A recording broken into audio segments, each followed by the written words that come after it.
많은 분들이 이거 다 찾아보셨겠습니다만 이제 4인 최대 100만 원, 그리고 1인, 2인, 3인 가구 40, 60, 80 소득 수준에 따라서 차별해서 선별적으로 지원하게 됐습니다. 이번 결정에 대해서 전반적으로 어떻게 보셨는지? 일단 이번 결정은 앞으로를 내다본 결정이라는 측면에서는 의미가 있다라고 네. 얘기할 수 있을 것 같아요. 대통령께서는 많은 고민을 하셨던 것 같아요. 일단 정부 내에서 반발도 상당했고, 예. 그리고 또 그 언론에서도 결코 좋은 그런 시선으로 바라보지 않았죠. 기본소득에 대해서 전반적으로 그 보수적 언론에서는 강력한 그런 어떤 반대의 성향들의 기사를 쏟아내고 있었고요. 예. 그 또 지금 그 일부 이제 보수적인 경향을 갖고 있는 그런 유권자들도 이제 정부에서 무슨 돈이 있으면은 그렇게 쓰는 게 아니다라는 식의 생각들을 하고 계세요. 예. 그런데 전 세계적으로 보면은 지금 이 지금과 같은 심각한 경제 위기, 특히나 경제 위기의 성격이 소비와 공급이 완전히 차단되는 그 고리가 끊어져 버리는 그런 그 성격의 재난이기 때문에 예.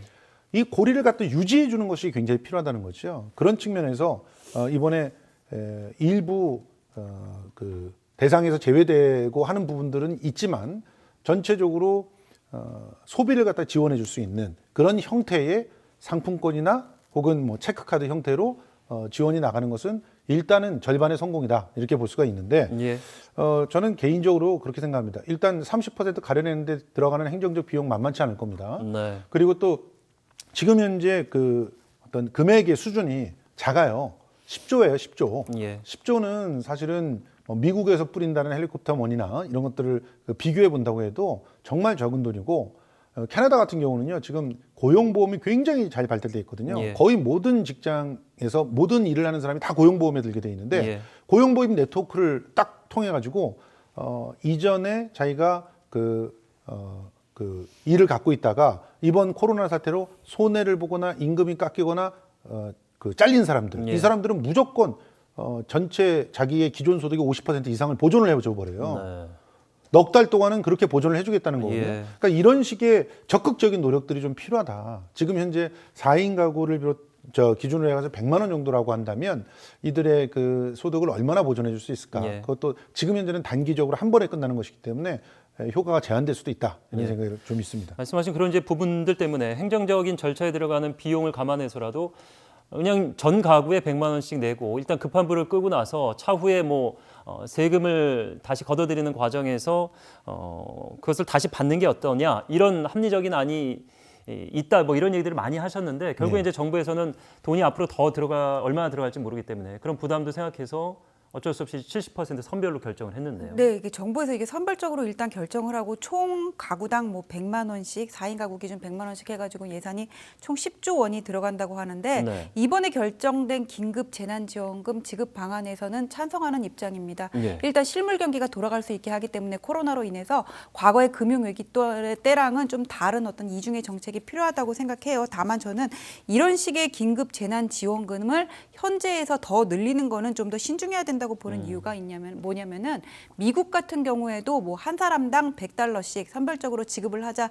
$1,000였죠. 네, 예. $1,000 이런 얘기가 나온 거는 알고 있는데 그거는 미국 같은 경우에는 의료 시스템에 대한 접근성이라든지 그 캐퍼가 우리나라랑 조금 차이가 있고 그리고 노동시장 구조도 차이가 있어요. 지금 코로나 사태가 터지고 실업급여 신청률이 10배가 증가를 했다고 예. 당장 미국에선 그러고 나오고 있거든요. 예. 그래서 소상공인이라든지 어떤 중소기업에 대한 지원이 우선이 돼야 되는 게 아닌가. 이게 앞으로 이런 식으로 뭐 아무리 선별적이라고는 하지만 현금을 제외하고 상품권 체크카드라고는 하지만 이런 식으로 예산을 뿌리는 것보다는 좀 더 우리 경제를 체질적으로 살리기 위한 핀셋 방안이 필요한 게 아닌가. 저는 그런 방안을 좀 더 검토할 필요가 있다는 입장입니다. 예.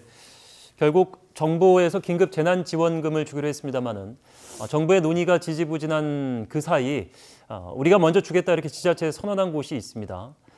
물론 뭐 현금성이긴 해도 돈으로 주는 데도 있는데 그렇다면 이 중복되는 부분들을 어떻게 가려낼 것인가? 결국에는 중복 지원의 가능성이 지금은 열린 거잖아요. 그래서 일단 중복 지원에 대한 입장은 오늘 나오지가 않은 것 같아요. 예. 그래서 75만 원까지 차이가 난다 이 얘기가 나오고 있는 게 뭐냐면 예를 들어서 포천시 같은 경우에는 기초자치단체에서 40만 원을 지급을 해요. 그다음에 1인당이죠. 1인당. 그다음에 경기도 광역자치단체에서 10만 원을 지급을 하고 또 이번에 정부에서 주는 지원금까지 받으면은 4인 가구 기준 100만 원이기 때문에 한 사람당 25만 원 해서 총 75만 원을 받을 수가 있는데 경기도가 아닌 다른 자치단체에 사는 사람들은 또 그 기준이 다르기 때문에 만약에 이번에 정부가 주는 것까지 못 받게 된다면 거긴 또 하나도 못 받을 수가 있는 거거든요. 근데 이게 좀 자산이 없는 사람과 있는 사람 간의 이런 차이가 벌어지면 모르겠는데 같은 코로나로 인한 위기는 모두가 똑같이 겪고 있고 뭐 어떤 자산 소득 자산 규모도 비슷한데 이런 형평이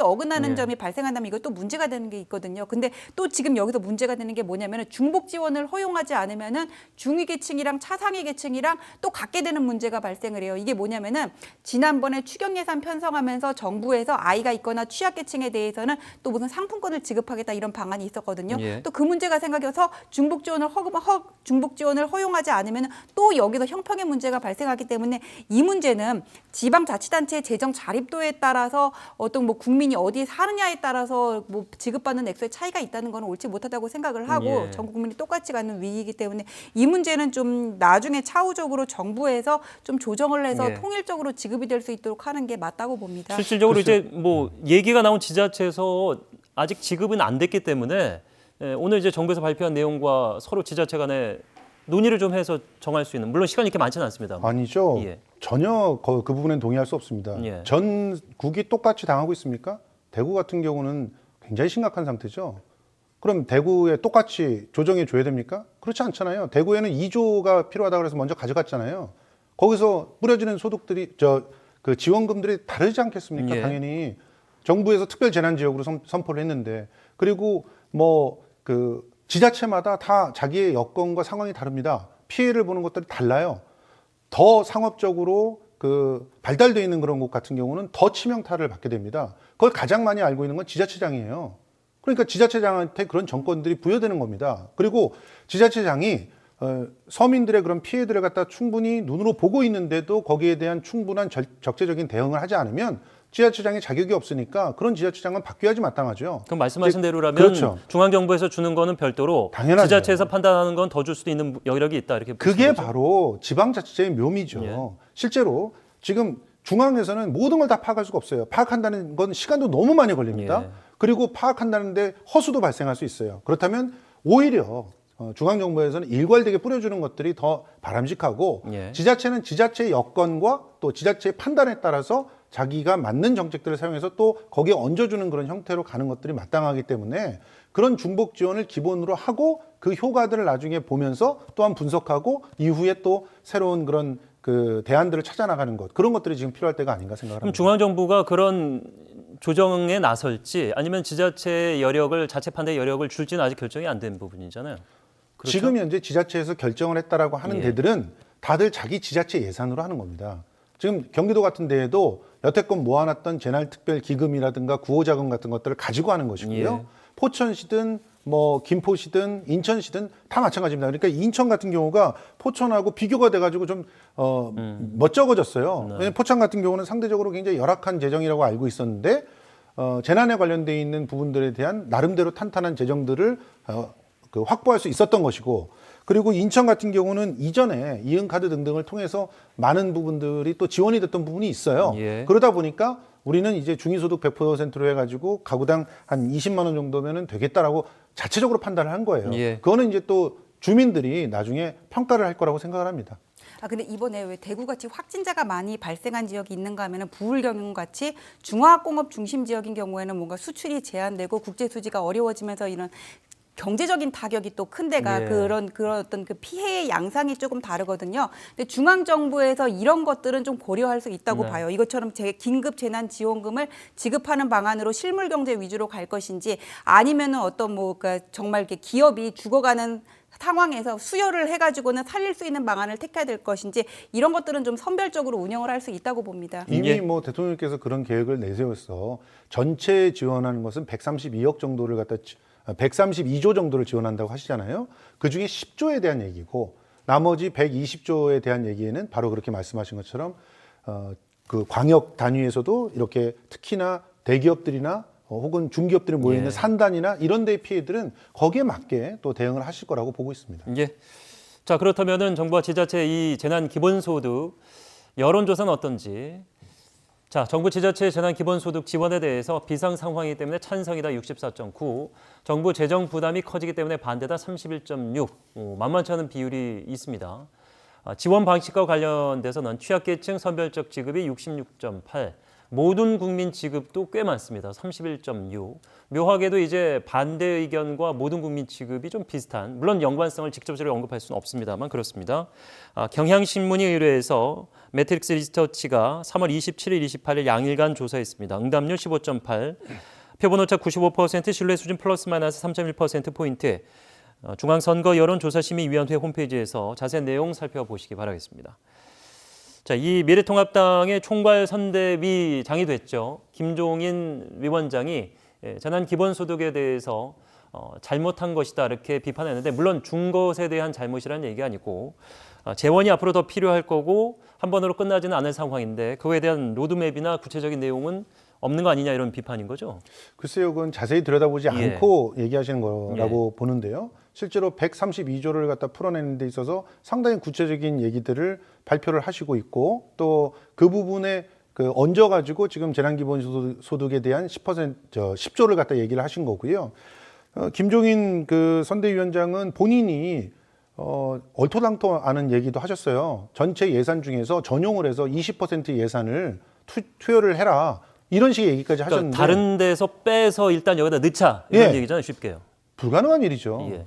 이거는 예산을 갖다가 자기 기관에서 짜보신 분들 알겠지만 전체 예산의 대략 한 70-80%는 고정된 예산이죠. 그러니까 누군가 또 양보를 해야 되는 상황이 될 수도 그럼요. 있죠. 그러니까 월급을 양보할 사람이 어디 있습니까? 예. 그런 사람들이 없잖아요. 그러니까 그런 걸 깎아가지고 혹은 무상급식 그런 것들을 갖다 깎아가지고 교육 지원금을 깎아가지고 일단 여기다 넣자, 이런 얘기는 사실상 불가능한 얘기인데, 그런 주장을 하시면서 한쪽으로는 기본소득을 반대하신다고 한다면 이거는 기본적으로 일관성도 없는 그런 주장들이에요. 조금 더 면밀하게 비판을 하시더라도 이제 일단은 네. 지원 체계에 대한 정확한 그런 분석들을 하시고 나서 좀 얘기를 하셔야 되지 않을까 하는 생각이 들었습니다. 근데 지금 여론조사를 보면은 일단 비상 상황이기 때문에 재난 기본소득 지원에는 보통 국민들이 대부분 찬성을 하지만은 예. 취약계층 중심으로 선별적 지급을 원하는 게 지금 다수가 나오고 있거든요. 그렇습니다. 어떤 재난 기본소득이라는 이름으로 현금 대용의 상품권이나 체크카드를 뿌리는 식의 그런 정치는 대부분의 국민들이 지금 반대를 하고 있다는 생각이 들고요. 예. 그다음에 김종인 위원장께서 언급하신 예산 전체에서 100조 전용, 이게 불가능한지는 저는 정확하게 모르겠어요. 이 문제는 또 따져봐야 되는데. 본인 스스로 근데 경제 전문가로 많이 알려져 있기 때문에. 근데 또 재밌는 부분은 이분이 미래통합당의 선대위원장, 총괄 선대위 이전에 만약에, 그러니까 일반인의 신분에 있었으면 똑같은 의견을 냈을지도 저는 궁금하거든요. 그거는 일반인 신분이었을 때 이런 얘기를 낸 적이 없으니까는 그걸 그렇습니다. 궁금하다 지금 그렇게 따지고 들 수는 없는데, 예. 이게 과연 불가능한지 그 부분에 대해서는 사실 의문이고, 김종인 위원장께서 말씀하신 거를 보면은 중소기업이라든지 소상공인 위주의 지원, 그다음에 금융기관을 지원해서 회사채 인수를 돕는다는 데 상당히 이렇게 뭔가 이렇게 경제 체제 자체를 바꿀 수 있는 구체적인 안들이라고 보거든요. 그러니까 예. 이거를 말도 안 된다는 식으로 이렇게 치부할 거는 아니라고 보고, 이 문제를 여야가 협력해서 좀 해결해야 될 것이 아닌가 생각됩니다. 일단 말씀하신 것 중에서 회사채를 갖다가 인수해주는 그런 방침은 한국은행이 자발적으로 하고 있고요. 그리고 지금 현재 말씀하신 것들 중에서 불합리한 부분들에 대해서 제가 지적을 한 것이거든요. 예산의 전용이라고 하는 거, 정부도 그렇고 정부 산하 기관들도 전용이라고 하는 게 굉장히 힘듭니다. 그런데 그거를 갑자기 재난 상황이니까 20% 이상을 갖다가 전용을 하자, 이런 식으로 얘기하는 것은 현실성이 굉장히 떨어지는 것이고요. 그리고 이전에 미래통합당에서 얘기했었지만 국민채 방식으로 해서 은행에 돈이 잠겨져 있으니까 그것을 2.5% 이자를 내서 갖고 오자. 이건 정말 경제를 좀 아시는 분들은 다들 어리둥절하는 그런 내용인데요. 국고채를 발행하면 됩니다. 국고채 여력들도 충분히 있고 하니까. 부동산을 국채로 흡수하자는 얘기도 하시잖아요, 지금. 그러니까요. 그런 부분들은 이미 얘기를 하고 있는 거거든요. 기재부에서 이미 이제 국고채를 발행해가지고 그런 예산들을 갖다가 이제 충당하겠다라는 그런 얘기들은 이미 하고 있는 얘기예요. 그런데 이제 사실은 왜 김종인 위원장이 그런 얘기를 하셨냐면, 그 이전에 신세돈 공동선대위원장이 국민체라고 하는 개념으로 얘기를 하셨다가 비판을 받은 적이 있기 때문에 그걸 좀 바꾸신 것 같은데 어쨌든 그 제1야당이 확실시되는 그런 당에서 지금 하루아침에 계속 그 정책들이나 얘기하는 것들이 다 계속 바뀌고 있어요. 이런 부분은 굉장히 혼란스럽습니다. 아니 그 제1야당에서 지금 정책들이 계속 바뀌고 있는데 이전의 정책하고 뭐가 달라졌는지 지금 제1야당에서는 계속 소주성 반대를 하고 재난지원기금 같은 뭐 어떤 뭐 유럽이라든지 미국의 그런 상황을 그대로 따라한 어떤 포퓰리즘적 정책에서는 계속 반대를 해왔고 이게 그냥 뭐 돈만 뿌려가지고는 안 되니까는 근본적으로 기업이 살 수 있는 방안을 지금 하자고 이런 얘기가 나오고 있는 거거든요. 그걸 가지고 이것도 안 되고 저것도 안 되고 그다음에 국채 얘기도 이미 나왔는데 시중에 투자할 데가 없으면은 결국 그 부동자금을 예, 흡수할 예. 여력이 없는 거거든요. 제가 앞서서 그 부분을 이제 짚어주신 것 같은데 앞서서 여쭤봤던 이유가 김종인 이 총괄선대위원장이 이제 지난주 금요일에 선임이 되셨잖아요. 예. 그러니까 사실 그 당의 입장을 정리해서 오늘 얘기했다고 보기는 좀 어렵고 어렵습니다. 본인의 평소 생각이신데 평소 생각을 그대로 얘기하신 건지 아니면 야당의 입장에서 이제 제1야당의 어쨌든 선거를 맡게 됐으니까 의견에 좀 변화가 있었을 것인지 이 추측입니다만 어떻게 생각하시는지. 아니 그 기본적으로 지금 뭐 일관되게 얘기하셨다고 하는데 예. 가만히 들여다보면은 버성기는 부분들이 너무 많아요. 예. 신세돈 정책위원장이 얘기했던 기본적인 지금 코로나에 대한 대책, 특히나 재원 그 세금에는 전혀 부담이 없이 재원을 마련할 수 있는 방법이 있다라고 하면서 대대적으로 한 3일 동안 얘기했던 게 뭐냐면 국민채를 발행을 해서 은행으로부터 40조를 땡겨오고 은행에게 2.5%의 그 이자를 주는 형식으로 하자라고 하는 거였어요. 지금 김종인 위원장이 얘기하시는 거랑 다릅니다, 완전히. 예. 그러니까 이런 얘기가 공동 선대위원장이다 뭐 하는 분들한테 3일 격차로 이렇게 다른 얘기들이 나온다는 건 굉장히 혼란스럽다는 얘기죠. 아니 그러니까 왜 다른 얘기를 너네는 원래 하지도 않았는데 갑자기 김종인 위원장 데려다가 딴 얘기 하냐 뭐 이런 거 아니에요? 근데 그러니까 뭐 이게 무슨 본인이 이 얘기가 생각이 뭐 있는 것 같아요. 얘기가 달라졌다는 게 뭐 예. 이거 자체를 반박할 수 있는 뭔가 근거가 되는가요? 아 저는 이 자리에서 그 얘기를 왜 하는지 모르겠어요. 자꾸 정책이 왔다 갔다 한다고 하는데 정부도 지금 이 코로나 경제 위기 대응과 관련해 가지고 뭐가 일관되지 못하고 왔다 갔다 한 거는 마찬가지거든요. 예. 자, 일단 오늘 뭐 선별적 지원이 결정이 됐고 그간 야당이 했던 얘기들이 이제 변화가 좀 있었다고 지적을 해주셨으니까 이후에 어떤 공식적인 의견이 나오면 다시 한번 얘기는 좀 나눠보도록 하겠습니다. 두 번째.